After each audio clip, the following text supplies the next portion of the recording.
Hello, everyone. Let's get into today's show. We got it going for you, as always, getting you through the latest of course, everything going on in Gaza at the moment. We're going to analyze it. We're going to break it down. And, really just give you the latest on really the massacres as it is every single day for the past 108 days of this just horror on horror on horror. Just it's again impossible to put into words, although we have been trying for the past 108 days. Some really pretty shocking stuff coming out of Gaza at the moment, where Colombia has scolded its students for Colombia in New York City has scolded students for an unsanctioned Gaza rally where they were attacked with chemicals, and they're the ones being scolded. Some absolutely insane attacks on the First Amendment right of Columbia students and just their basic physical safety on the Columbia campus. Absolutely awful, horrific stuff. Reports on that in The Intercept. And of course, we will give you the latest on all things primary. And the reason why we're talking about it last, because it is completely irrelevant. It's going to be, as we've always said, Joe Biden versus Donald Trump. And, we're just getting to that point finally after, really 4 years of a very long, slogging presidential term, all to end up right back where we started. Yeah, so when you look at it like that, hope everyone's having a good day, being very positive. So, yeah, it's just not the most encouraging situation, to say the least. But yeah, we're going to get through it all. But we start today at the top with this breaking piece of news. We have U.S.-led coalition strike has released a joint statement on U.S.-UK-led strikes in Yemen. As part of the ongoing international efforts to respond to the increased Houthi destabilizing and illegal activities in the region. On January 22nd at approximately 11:59 p.m. In Yemen, U.S. Central Command forces alongside the UK, and apparently they actually got some other countries now too, alongside UK armed forces. Okay, and with the support from Australia, Bahrain, Canada, and the Netherlands. So just, really just not random countries, but very, specifically chosen. They've got Bahrain to actually, attach their name to it, but really it was the U.S. So really it was the UK, or UK and U.S., so really just the U.S. that did this, again, just days after admitting that these strikes are not going to work. They're not going to be effective at stopping the problems with the shipping. But Biden, as he has so expertly and smartly said, is going to keep doing them. It does not matter, because, it's about sending a message, folks, which is really all it's about. And it's just I feel like this is so much a part of Biden's just reflexive policy here, is he just does not know what else to do. He's just running the same, we got to send a message, we got to reinforce strong American policy, all of that stuff that we have heard a billion times from. And he is straight up admitted is not going to work, and only risks leading us down the path towards regional war. It's an incredibly scary time. It's incredibly a scary time just generally, especially though to have a leader who is actively aiding and abetting a leader in Israel and Netanyahu, who wants to completely start a regional war and drag the United States in to do its dirty work. This is some of the most serious attacks yet on Iraqi American bases in Iraq, which is a very, very kind of serious deal in terms of getting us involved in more serious ways, more substantive ways. I think it's important to say. I mean, we saw just over the past few days, reporters really actually surprising me with how just kind of vicious they were in the best way towards the State Department reporter or the spokesperson there, pretty much asking her, if we're bombing Yemen consistently, is it fair to say we're at war with Yemen? And the person just goes, we're doing a defensive action. We're doing a defensive action. But then they were just like, if this is not war, what is war, essentially? And it was just kind of more stuttering from there. And it just, again, really a situation where everyone kind of knows who's doing this. And this is why you don't really see any other major European countries getting in on this, aside from the Netherlands, not really, just countries who are, and the UK, just countries who are super dependent on something major from the United States, supporting this because they know it's not really effective. The U.S. doesn't have an ability to come in there and just stop the Houthis from doing whatever they want.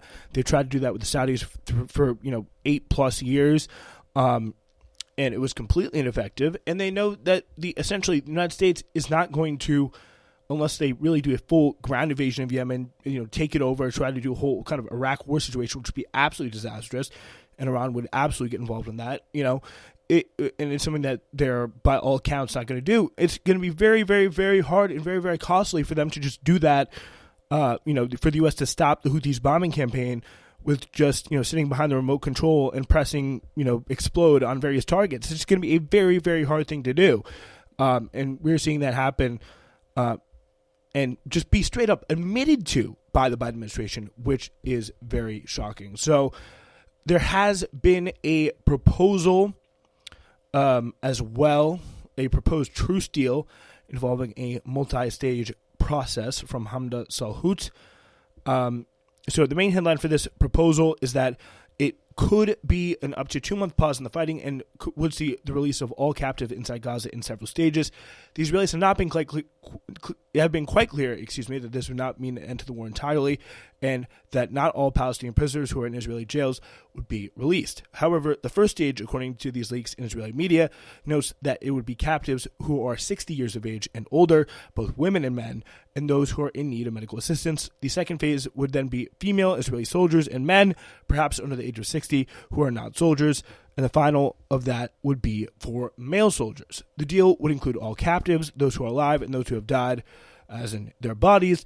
Additionally, the Israelis say, according to these leaks, the War Cabinet approved this deal around 10 days ago and gave it to mediators.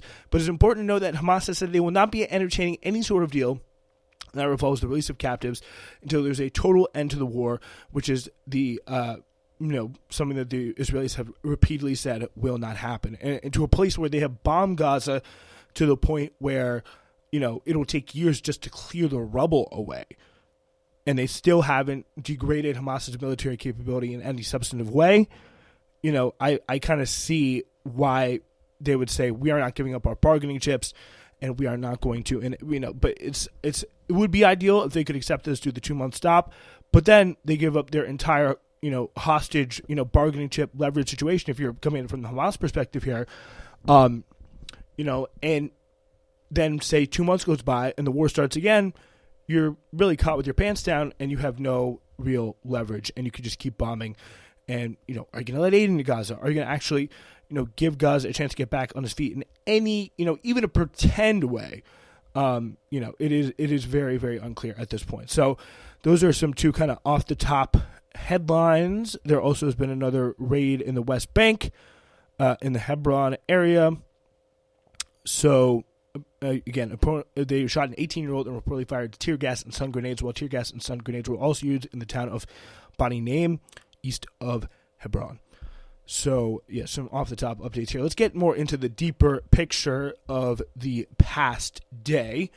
The Israeli army is systematically, here this is in Mondo Weiss, destroying Gaza as this genocidal war on the beleaguered strip enters its 108th day.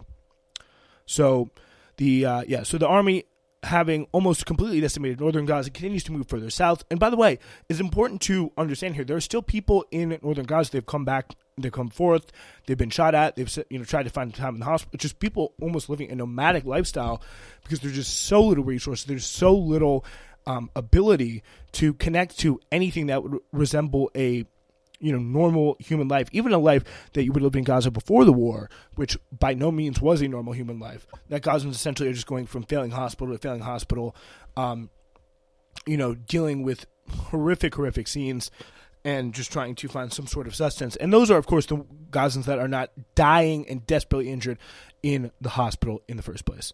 Here is an American doctor from the International Rescue Committee coming back and speaking with PBS NewsHour about what she saw.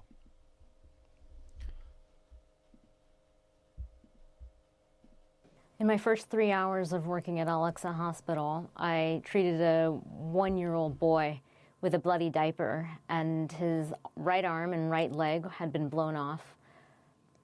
There was no leg below the diaper. He was bleeding into his chest. I treated him on the ground because there were no stretchers and no beds available. And when the orthopedic surgeon came to wrap his stumps up to stop the bleeding, I would have imagined in the U.S. this would have been a straightforward case that went immediately to the operating room because of the severity as a stat case. And instead, the impossible choices inflicted on the doctors of Gaza have made it such that he wasn't the emergency of the day. There was a waiting list, and the operating room was already full with other more pressing cases. And so I asked myself, what's more pressing than a 1-year-old without an arm, a leg, and who's bleeding into his chest and choking on his blood? And that will tell you a little bit about the scale of devastation that the people of Gaza are suffering.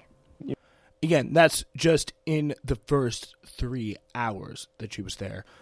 Really just remarkable testimony that she, and so many other doctors have, both from Gaza and those who have come back, been on major American TV stations, have shown,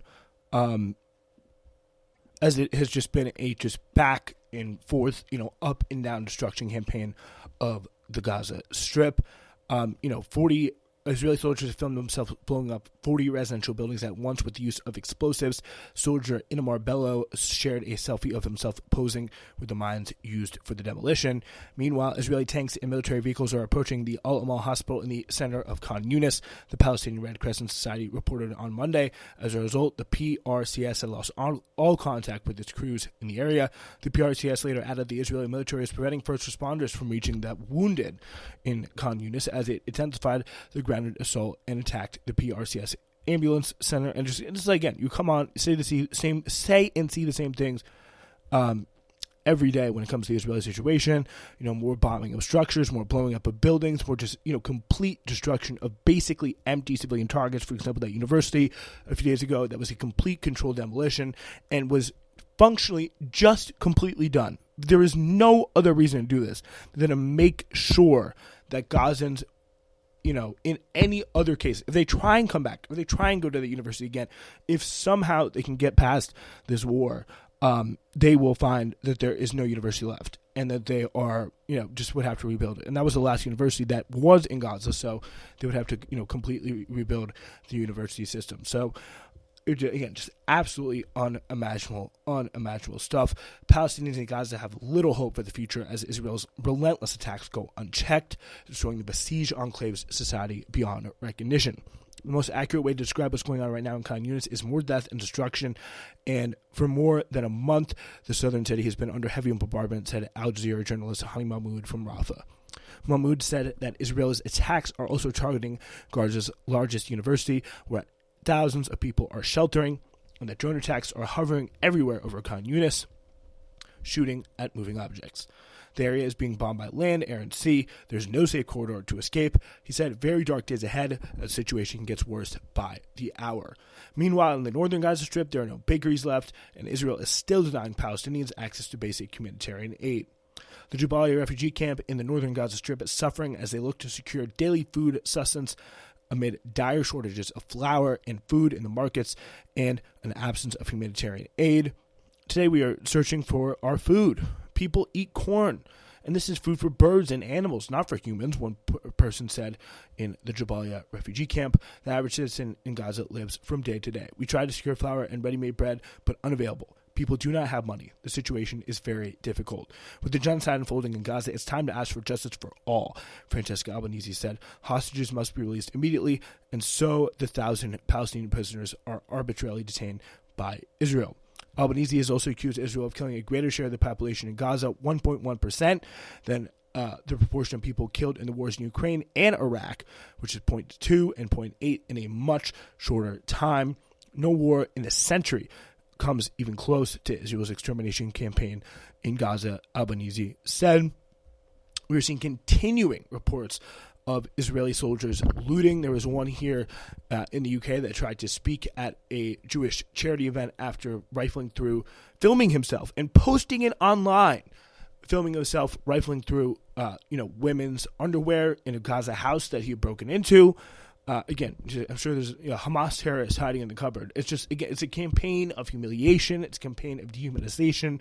It's a campaign, the Israeli army of driven by absolute hate and desire for extermination of all Palestinians, not just in Gaza, but in everywhere else. Gaza is just where it happened to be right now.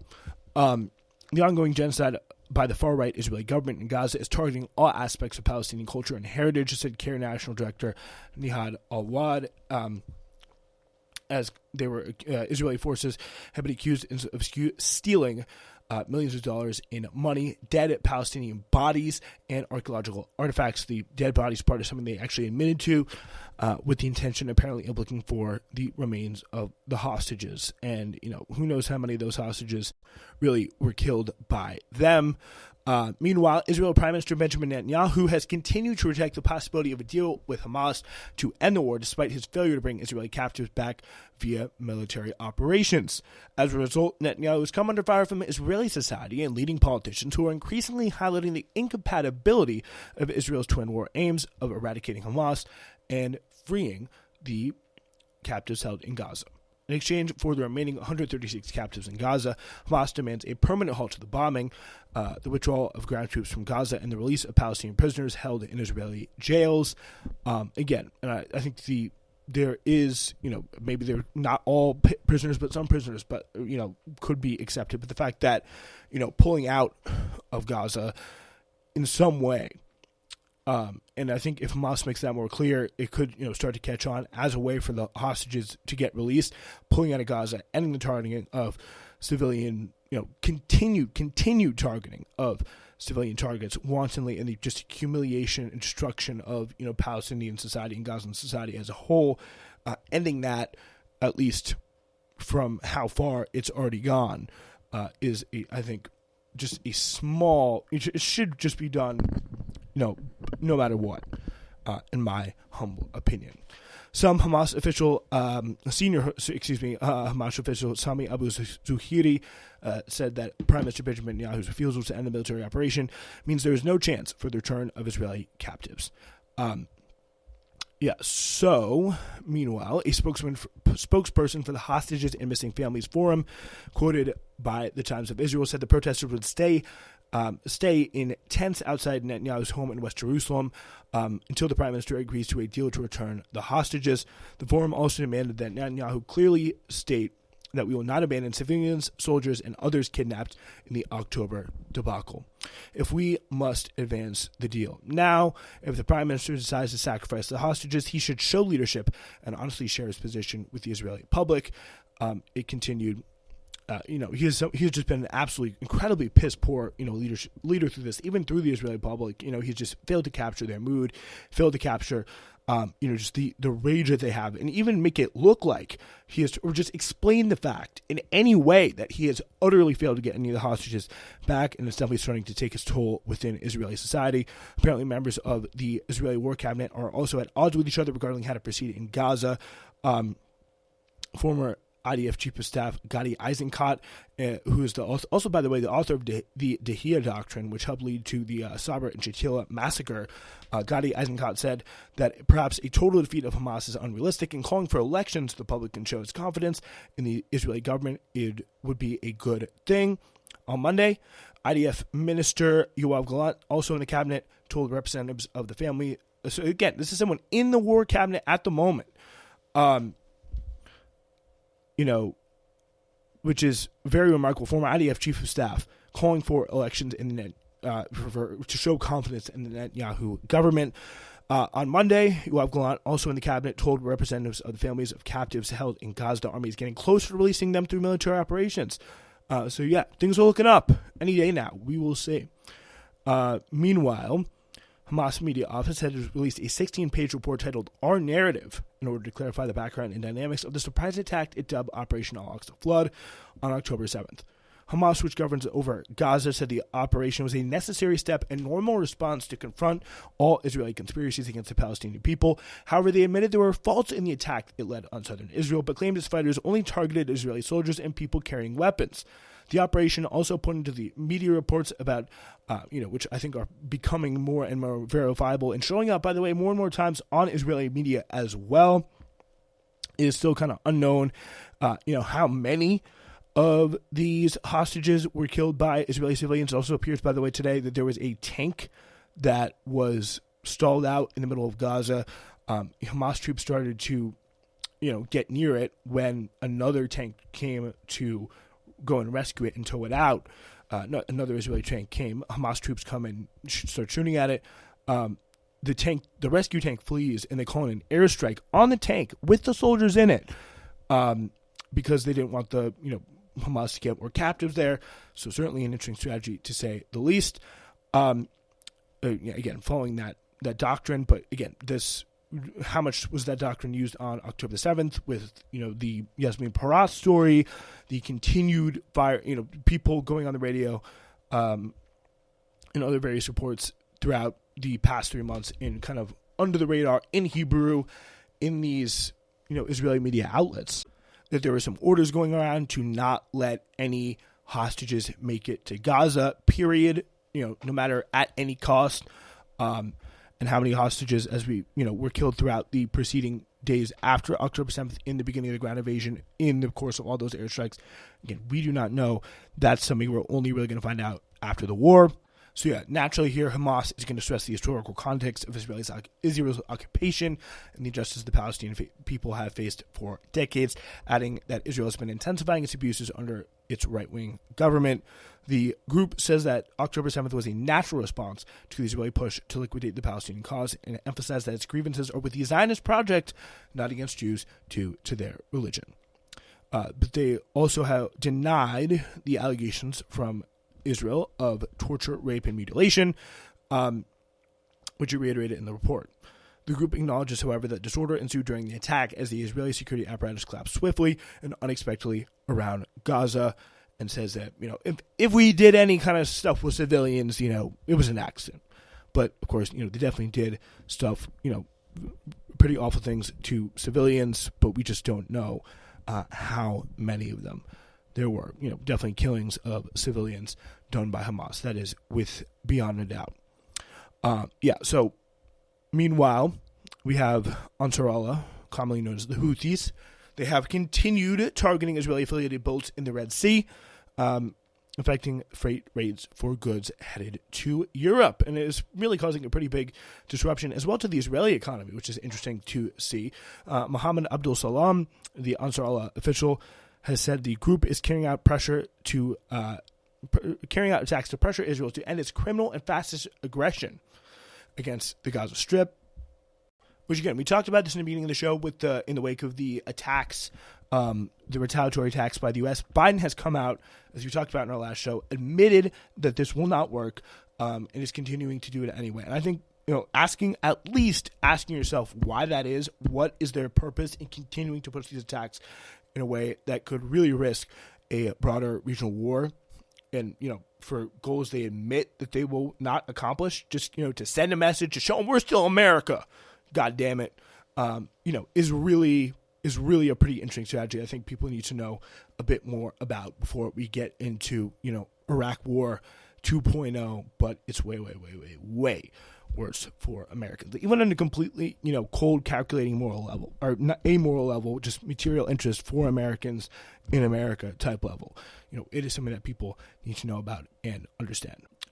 All right, today. So we are going to Columbia University, where administrators there have responded to reports of students being injured by a chemical attack against an on-campus rally for Gaza by chiding students for holding the protest without official authorization, because Columbia suspended, this is so funny, Columbia suspended the campus Palestine group for chants like "From the River to the Sea." So, during a rally, according to attendees, 2 individuals sprayed a hazardous chemical that released an odious smell. Dozens of students have reported an array of symptoms, including burning eyes, nausea, headaches, abdominal and chest pain, as well as vomiting. The campus chapter of the Students for Justice in Palestine publicized the incident on Saturday morning, identifying the substance as skunk, a chemical weapon used by the Israeli Defense Forces against Palestinians, and one that U.S. police departments have reportedly acquired in the past. I wonder where from. SJP also alleged that the assailants have ties to the Israeli Defense Forces and claimed that the Intercept cannot independently confirm. In a statement to The Intercept, the university spokesperson seemed to blame the students for the attack. Friday's event was unsanctioned and violated university policies and procedures which are in place to ensure there are adequate personnel on the ground to keep our community safe, the spokesperson wrote. So essentially saying, we suspended them, so they deserve to get skunked. And again, it sounds like, you're just bringing a little stinky water. No, it is a seriously, it is a military grade toxin that has been used on Palestinians, both in Gaza, primarily in the West Bank, for years now. And, there are SJP students who, I trust because, they know the students in the school, and people tend to know things about other people within, school context.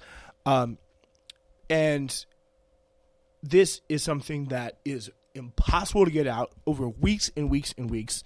It gets into all your clothes. It gets anything you touch, unless you're not severely washing yourself. You have to wash yourself 9, 10, 11 times, and still it's not really coming out. You're going to throw away everything else that you currently. It just makes your life hell. Every time you take a breath, inhale, the scent that wafts through your nose is a scent of raw sewage 24/7, ever since this attack happened over this past weekend. So, it is, you cannot imagine it. It is something that is just really, it's not like you have a bleeding cut. It's not like you're recovering from an injury, but it's still, really does make your life hell.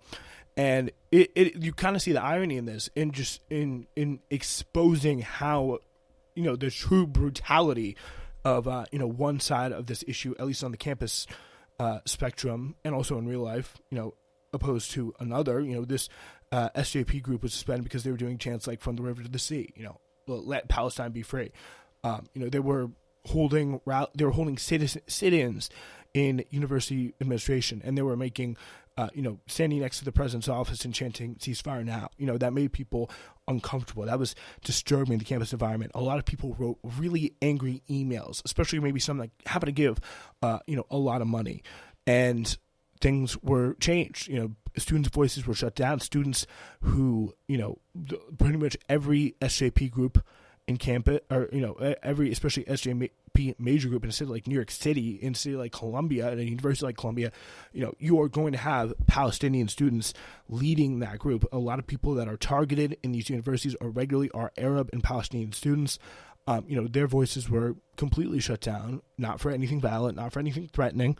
Again, not for, as someone like Lisa Stefanik would have you believe, calling for a genocide of the Jews. They were shut down for going on the street and chanting "From the river to the sea." And they said, our family members are dying, our friends are dying, and not just that, we have basic humanity, and we want to stop, our country's supporting of a genocide. We're not going to acquiesce to the university telling us to shut up. And those people who have been completely peaceful 100% of the time are sprayed with a toxic spray by scientists. And not only does that happen, but nobody, not just the university, but nobody says anything. All the people that have been talking nonstop while kids have been dying, while hospitals have been getting bombarded nonstop over the past few months, talking about, there's a really big problem with Hamas supporters on campus. What are we going to do about this? Wow. All those idiots who have been talking for that or falling for that hook, line, and sinker, they are silent when students on an Ivy League campus are getting attacked with what is very, very likely an Israeli-made weapon of, control of arrested population. They are absolutely silent. And you know what? I'm sure they'll be back to, fear-mongering about SJP in a week's time. It is absolutely soulless. It is absolutely, completely, deeply, deeply, deeply hypocritical.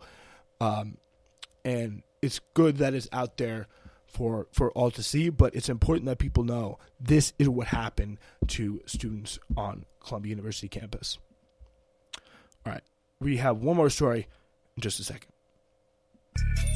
Ladies and gentlemen, thank you so much for listening and supporting Newsflash. We now have a brand new way for you to be heard if you want, whether a text message or a audio message. Please, no video messages. I really just do not think that's necessary.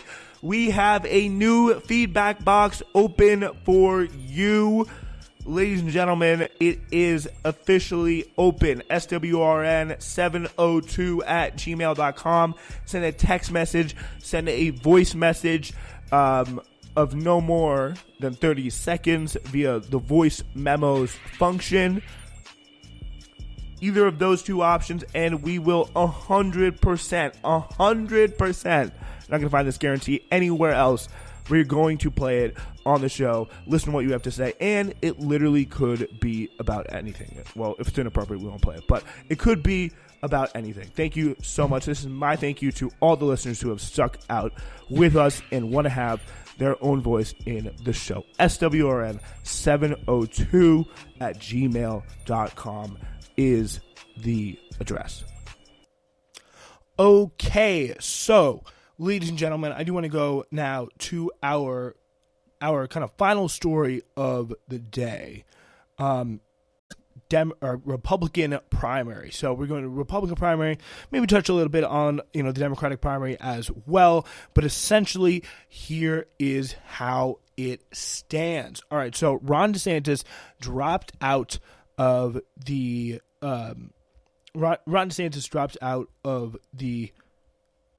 race for the Republican nomination. This, I think, was like last night or something. Time was weird. But anyway, it was not a very surprising situation at all. He was completely down for the count. He had his best performance and was coming a distant second to Donald Trump in Iowa. By all accounts, he was done. He was finished. To put it in a certain way that some Trump fans may be familiar with. So obviously now, it was just do a little bit of a postmortem on, Ron DeSantis' campaign. He just didn't have it. He just was, fundamentally misread a moment and thought something that really only appealed to a certain sect of very, very highly online conservatives. I think a lot of people just, go through, make the mistake of thinking that this culture war, wokeism is a thing for, the dumb hicks or whatever. But it's like, I hate to be kind of buy into that kind of terminology, but, the dumb hicks do not care about getting obsessed about transgenderism all day. Those are the people who are going to really, really stick with Trump. The people who Trump consistently did the worst with, and Ron DeSantis kind of did do the best with, was the college-educated Republicans. And the college-educated Republicans, especially in a period when so many of those would-be formerly college-educated Republicans who people thought were the most moderate had already, gone over and moved over to Biden. Some of those people who are still in the Republican Party are some of the most, freakishly culture war activated, shall we say, that we have seen. It is very high level. But they have, a very, very outsized influence. Ron DeSantis kind of thought he would be able to appeal to them and just almost come off, I feel like early on, as he thought, oh, I'm cooler than Trump. I'm going to be the person who can appeal to Trump, get the kind of liberal media pissed off by, playing this cultural stuff, appealing to this base, and moving past Trump because he's a little bit of a loser. He's a little bit of, unreliable at this point. But then Trump essentially returned the fire on him, essentially called out and read Ron DeSantis for what he was, which is a deeply inhuman, weirdo dork. Who was just wearing, high-inch, 4-inch heels, talking in a weird voice, all that stuff. And, Ron DeSantis responded in kind by providing the media with plenty of those moments to obsess over. Meanwhile, that, I like to stop the woke agenda. He realized, I think, relatively early on, because his campaign never really took off at any point, that it was only appealing to the, very small sect of college-educated Republicans who represent, 20 to 10% of the base. And over time, that just eroded to Trump. And DeSantis was slowly sinking underwater until after Iowa, and, where he just finally just fell, just the waves took him under with a big gulp, and he was just washed away, essentially. Just a really, really bad politician who just was the definition of, it sounds so crass to say, one-hit wonder, because what he did in Florida was just absolutely just the worst absolute worst of Republican governance anywhere in the country, but it really was, a one-hit wonder because he really kind of did destroy his political career with this stuff. And just his absolute failure to get out of the way of the, raw charisma and just connection, the animalistic connection that Trump has with the Republican base. It's not animalistic in this, just like, it is in the sense that it's just some like Hitler or Mussolini or strongman figure like lording down over the entire Republican base and saying, I will vote, you will have my complete, that's what almost Trump thinks he is and wants to think, almost because he thinks it looks cool, but he's just like, when it comes to, and also really what the liberal media wants to think he is, because it gives themselves a sense of kind of drama, but he is just someone who represents the worst kind of most just slushy, underdeveloped, just closed off, the worst brain that can come out of America. You just pick up your just kind of average, hateful, median Republican brain up, put it in just this rich kid's, a rich son who grows up to be, the billionaire real estate magnate and the president, and that's who you get with Donald Trump. He's not some sort of, grand unifying figure. He's just someone who absolutely knows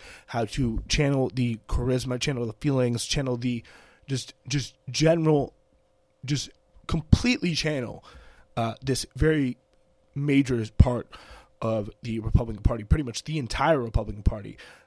And people really have finally come to the realization that resistance is futile. Nikki Haley probably going to be out as well after New Hampshire, where Trump goes on to probably win in the neighborhood of 20 to 30 points. So we'll see that happen, just in time for Wednesday's show. So it should be done and dusted by then. We'll see if Nikki Haley, drops out, waits a few days, maybe even until South Carolina, which would be crazy because Trump already has all the endorsements in South Carolina anyway. But again, it was pretty much from the jump, no Republican is cooler than Trump as long as Trump is in the race. And I feel like that is, if you want to just be someone who could just essentially, you can get deeper than that, but if you really want to wrap up the Republican primary and just the Republican Party currently in one simple sentence, and how Trump got to be back in control, just no one to them is cooler. No one has that sense of channeling their feelings, getting mad at who they're mad at, and just being their champion all the way to the White House. And that's not just related to any one policy. It's related to who he is and the mental connection that they build up with him over the years. And as long as he's there, it's going to be very, very hard to, really outshine that. And they, Nikki, Ron, all the rest have completely, utterly failed. My prediction is Tim Scott VP.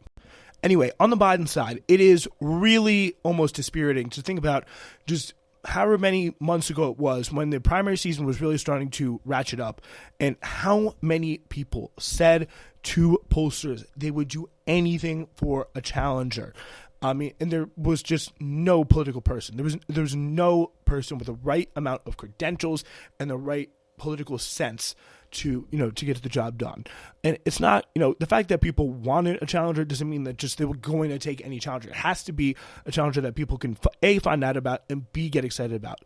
And there has been a consistent really effort by the Democratic Party to shut that down, which is sad, because if they think democracy's on the ballot, just putting up against somebody who is that old in the first place is just a criminally negligent thing to do.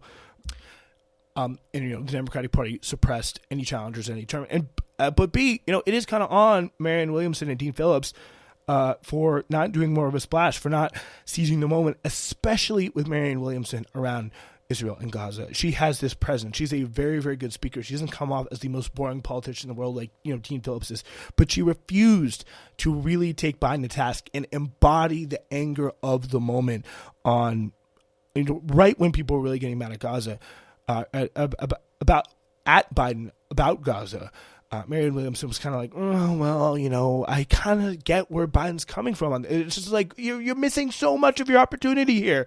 It's a really just a moment that you see, in a New Hampshire primary where Joe Biden, essentially to try and end it before it really even begun and have South Carolina be the first official primary, tried to move the New Hampshire and Iowa primaries out of the way.